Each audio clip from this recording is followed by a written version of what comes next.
Bonjour à tous et bienvenue dans ce nouveau T'as vu, le magazine présenté par les Master 2 en journalisme de l'Université catholique de Lille. Au programme de cette nouvelle édition, zoom sur le mouvement des Gilets jaunes dans la région de Douai, puis notre sujet éco, la revalorisation des emplois sur le parc d'activités de Douvrin, et pour finir, rencontre avec Sébastien Martinez, directeur de la boîte à rire.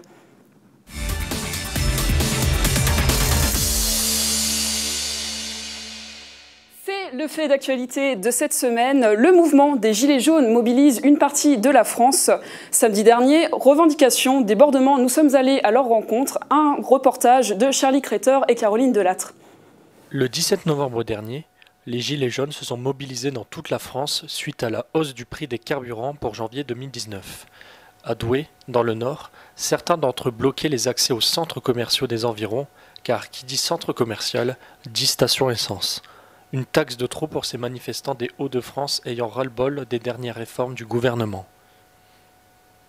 Donc c'est pour toute la hausse des taxes, mais pas seulement que le carburant, parce que beaucoup de personnes pensent que c'est que pour le carburant, mais c'est faux.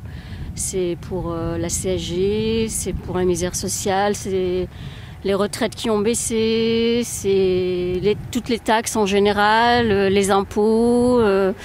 Voilà, la vie qui est de plus en plus chère et qu'on a de plus en plus de mal à vivre comme ça. Donc il faut savoir aussi que le SMIC n'a pas été augmenté non plus. Donc forcément ça impacte pas mal de gens. Donc on se bat aussi pour toutes ces personnes et tous ces gens qui deviennent en détresse. Parce que maintenant c'est vrai qu'on ne vit plus en survie. Une mobilisation ayant réuni entre 400 et 500 personnes en début d'après-midi et se concentrant sur un total de 3 centres commerciaux de grande enseigne. On est content de notre action. Aujourd'hui, il y a quand même donc Carrefour Flers-en-Escrebieux qui a pu fermer, Auchan Saint-Lenoble et maintenant Leclerc. Voilà. On est vraiment globalement satisfait. Malgré des automobilistes révoltés et la présence des forces de l'ordre, le collectif se dit d'un mouvement pacifiste sans débordement. Pour rappel, on dénombre 553 blessés et 2 morts depuis le début des protestations à l'échelle nationale. Oui, je pense que voilà, ça circulait un peu dans les réseaux sociaux. Donc c'est normal qu'ils fassent leur boulot, hein. Nous on n'est pas contre. Hein. Après on a fait quand même une action pacifiste. Je suis satisfait parce qu'il n'y a pas eu de débordement. C'est ce qu'on attendait quand même parce que c'est pas le but. Hein. Bon, bien sûr, il y a toujours des récalcitrants, des gens mécontents. Ça, on en a conscience. Hein. On doit respecter un petit peu l'opinion aussi des gens. C'est pas le but, mais bon, voilà, je pense qu'on est globalement satisfait. Et même les automobilistes qui n'ont pas participé à la manifestation, ils ont globalement eu notre soutien. Franchement, ouais, on a été soutenus. Au lendemain de la journée du 17 novembre, le ministère de l'Intérieur dévoilait le nombre de participants, soit environ 282 710 personnes. Des chiffres qui pourraient augmenter ou diminuer en vue d'une éventuelle nouvelle mobilisation se tenant le samedi 24 novembre sur la place de la Concorde à Paris.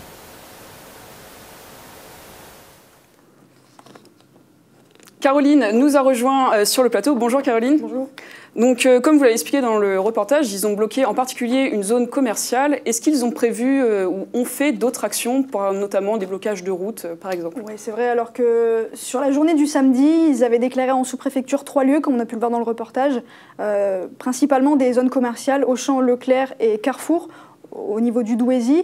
Mais malheureusement, les jours d'après, c'était plus déclaré en sous-préfecture et du coup, c'était un peu des mouvements désorganisés. C'était des gens de leur propre gré qui allaient dans des lieux, notamment la sous-préfecture de Douai.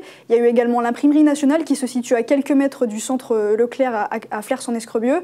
Et c'est des lieux qui, comme ça, sont choisis la veille au soir, sur un coup de tête. Il y a également l'usine Renault qui a été victime des manifestations. C'est un peu comme ça...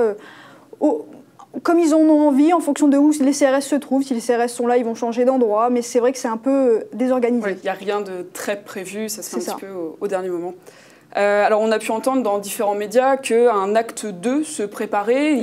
Les Gilets jaunes auraient décidé en masse de monter à Paris pour manifester. Est-ce que ceux que vous avez rencontrés ont prévu justement de s'y déplacer pour représenter un peu Ça fait partie de ce qu'ils ont envie de faire. C'est vrai que j'en ai recroisé mercredi qui du coup se réunissaient.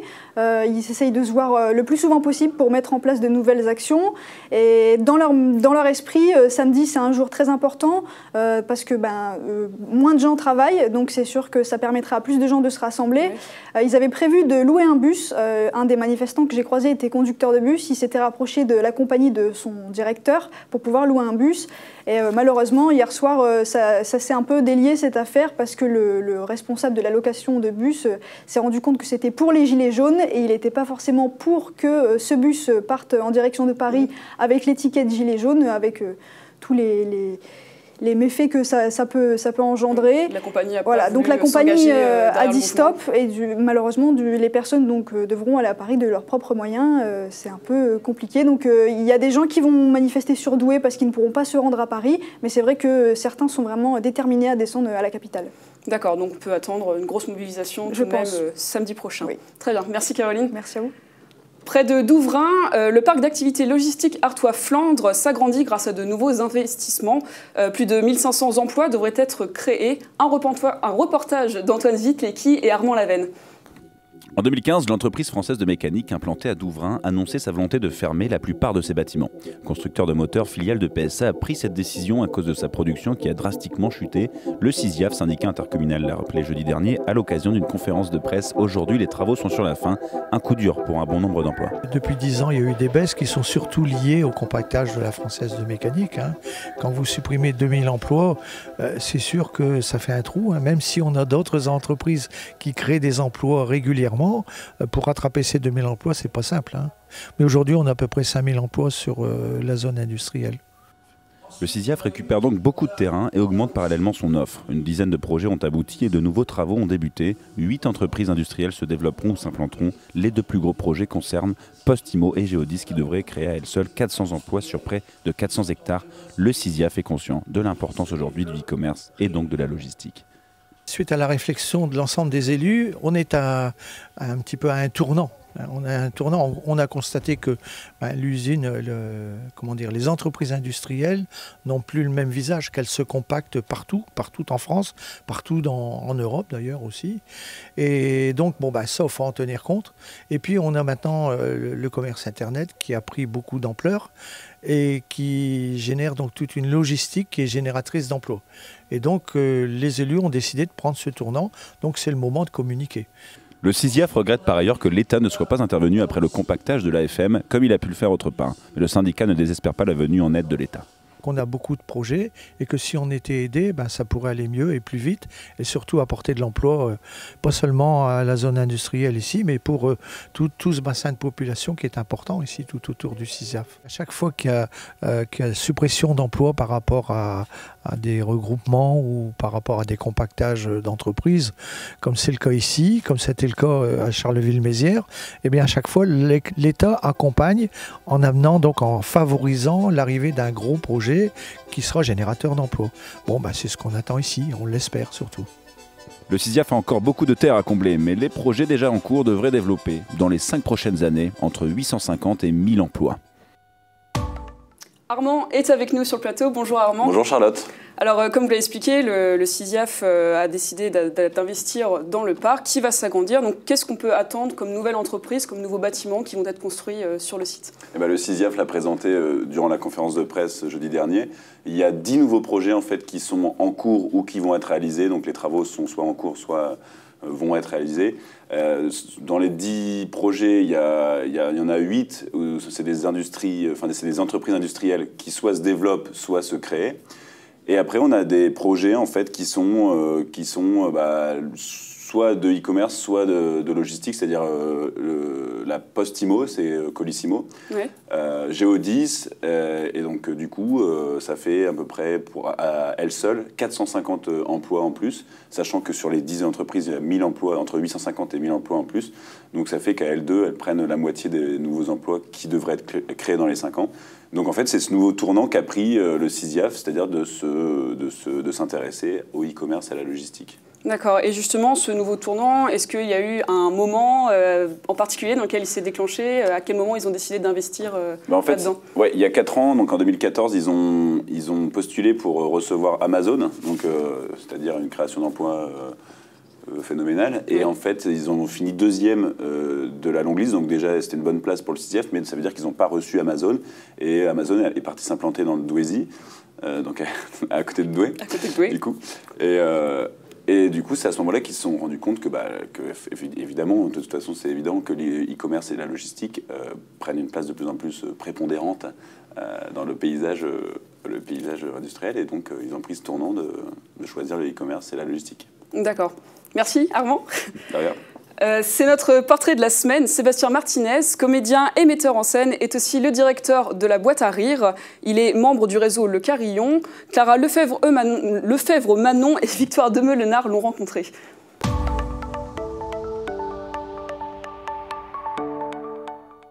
Alors, Monsieur Martinez, bonjour. Bonjour. Donc, vous êtes le directeur du café-théâtre La Boîte à Rire qui se situe à Lille et vous faites partie du réseau Le Carillon. Alors, déjà, est-ce que vous pouvez tout simplement nous expliquer ce que c'est que Le Carillon ? On peut payer des places de théâtre à des personnes, comme on a déjà entendu parler du café dans un café ou d'une boisson. Et donc concrètement, avec le théâtre, parce que c'est vrai que c'est une façon originale, comme vous l'avez dit, on connaît les cafés, les restaurants, enfin, voire même il y a des boutiques également de vêtements, etc. Comment concrètement vous mettez ça en place dans le théâtre ? C'est tout simple, hein. On a mis des panneaux qui nous ont fournis et on explique aux gens à la fin des séances, vous pouvez aussi faire ça. Les périodes de Noël vont arriver, n'hésitez pas à aider les gens à changer les idées, surtout pour eux. Donc vous mettez à disposition, on va dire, des places pour voir des pièces à tarif réduit, c'est ça ? C'est bien ça. Ouais. Et comment vous avez accueilli le projet ? Quel est votre avis un peu sur l'initiative ? Je trouvais ça super sympa. J'ai dit, c'est vrai que c'est pas la première des idées. On va dire oui, mais ils ont plus besoin d'être nourris, ils ont plus besoin... Moi, à mon niveau... je fais ce que je peux faire. Donc pour vous, c'est, on va dire, un accès facilité à la culture, au divertissement, c'est un peu ça.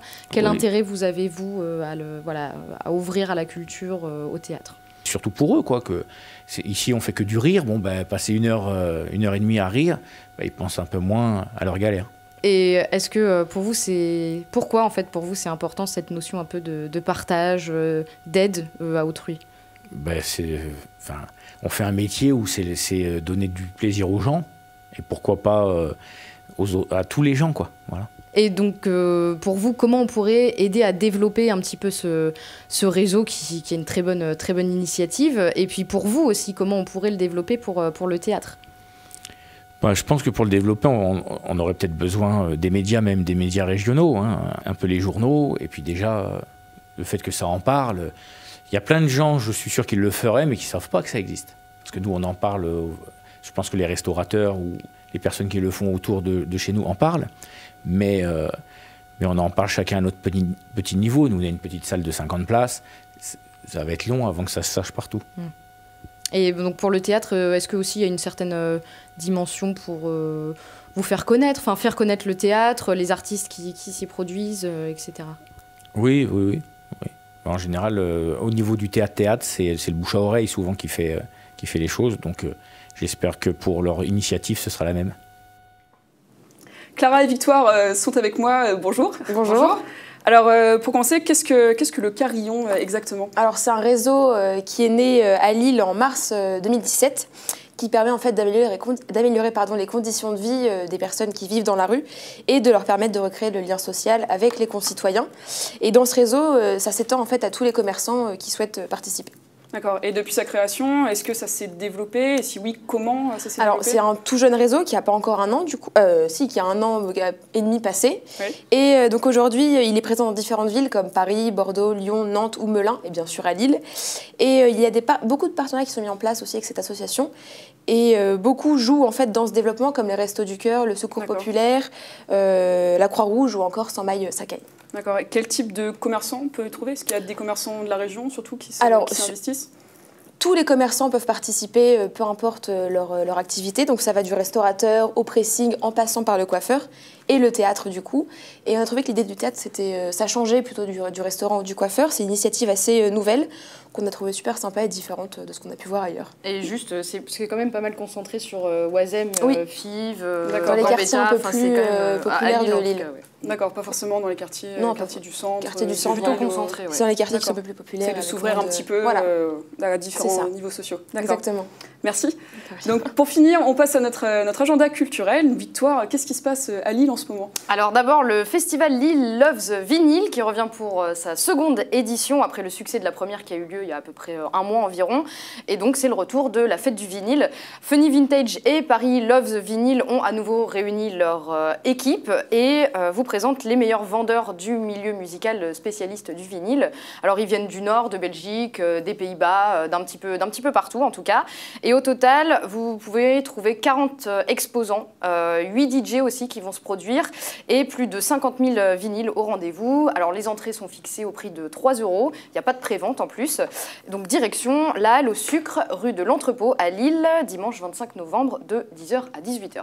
Très bien. On est aussi dans la période de Noël, donc est-ce qu'il y a des choses de prévues sur ce thème? En effet, c'est le retour de l'esprit de Noël à Lille. Alors, on l'attendait de pied ferme, le retour du marché de Noël lillois qui s'est réinstallé aujourd'hui, place Riour. Donc, jusqu'au 30 décembre, on peut découvrir et venir voir les 83 exposants dans leur petit chalet. Alors, ils sont venus aussi du monde entier, vraiment jusqu'à la Russie, pour vous pouvez découvrir les spécialités du Nord dans les petits chalets traditionnels. On retrouve aussi les stands plus traditionnels, de bijoux, fantaisie, nourriture, accessoires, déco plus traditionnels. Et la Grande Roue aussi s'est réinstallée sur la Grand Place avec ses 36 nacelles illuminées. Alors elle fait 50 mètres, faut le savoir, c'est quand même l'une des plus grandes. Et en montant dedans, vous pouvez découvrir quand même un très beau panorama de la capitale des Flandres. Ok, donc toujours dans le thème de Noël, on a entendu parler d'un festival solidaire. Le festival Le Père Noël est-il un rocker? Donc en effet, ça s'inscrit également dans la thématique de Noël. C'est sa 24e édition cette année et il a lieu du 21 au 24 novembre à Lille. Donc on est en plein dedans. Et cette année, le festival a investi 4 lieux lillois différents pour 4 soirées différentes. Alors on a du hip-hop au Splendide, de la pop-rock au Chapiteau, du reggae à l'Aéronef et de l'électro au Magazine Club également. Le principe du festival est très simple, une place achetée égale un jouet offert égale un enfant heureux, c'est-à-dire que l'ensemble des bénéfices de tous les concerts sont reversés sous forme de jouets à des enfants de centres sociaux de la métropole et plus largement de la région à l'approche des fêtes pour leur fournir un cadeau pour Noël. Et si vous voulez plus d'infos, direction le site internet du festival. Et pour finir, un événement pour apprendre à fabriquer ses propres décorations pour Noël. C'est le retour du Noël des créateurs en or. Alors c'est aussi leur seconde édition. Et pour l'événement, 30 créateurs locaux se sont réunis dans une boutique éphémère. Et cette année, c'est le Mutualab qui a été choisi, donc rue Nicolas Leblanc. Et c'est idéal pour commencer en plus ces petits achats pour Noël. On y trouve des créations locales et exclusivement fait main. Donc c'est une façon un peu de faire un peu du do-it-yourself, on va dire, un peu surfer sur cette mode. Mettre un peu la main à la pâte. Exactement. Pour Noël. Alors, qu'est-ce qu'on peut y faire? On peut créer ses bijoux, ses luminaires, ses accessoires, plus généralement la décoration autour de Noël. Les entrées sont libres et gratuites. Donc, rendez-vous samedi 24 novembre et dimanche 25 novembre de 10h à 17h au Mutualab. Donc, de quoi trouver à coup sûr le cadeau original à mettre sous le sapin cette année. D'accord. Merci Victoire. Merci Clara. Merci de nous avoir suivis pour cette édition. On se retrouve la semaine prochaine, vendredi prochain, pour un nouveau T'as vu en direct à midi. À la semaine prochaine.